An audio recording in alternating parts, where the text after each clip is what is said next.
So today we're going to dive in a little bit to use and occupancy agreements. And for our listeners, why don't you give us a brief rundown of exactly what a use and occupancy agreement is? Sure. Well, I think, Andrew, first we have to just kind of address that this market is still insanely hot, right? We've got people who are simultaneously buying and selling regularly. This is a very big part of our practice right now, as I'm sure it is for you and your team, where you're seeing that folks are trying to move out of their current home into their new home. And to do that on the same day can just be really, really challenging. So I think that's part of the reason the use and occupancy agreement was born. In large part, it's to help bridge the gap for their simultaneous closing transactions taking place.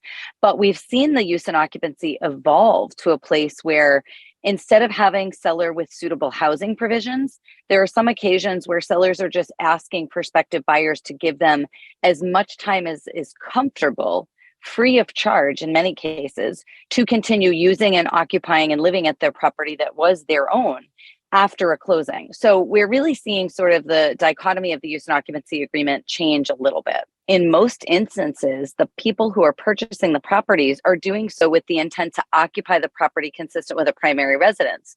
So you also have contractual obligations that the buyer has with their lender that says they are going to live and use the property as their primary residence for at least within 60 days. So you have the first 60 days for the prospective homeowner to kind of do what they want relative to giving occupancy agreements and leasebacks, as some people will call them, to existing sellers or owners.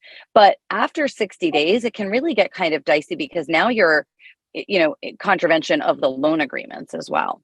And it also sort of delves into potential insurance related issues. So it's not as cut and dry as like, well, we're just going to let the seller stay there for as long as the seller wants at no cost to the seller.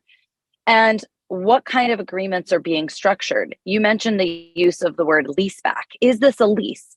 Is there going to be a landlord-tenant relationship set up?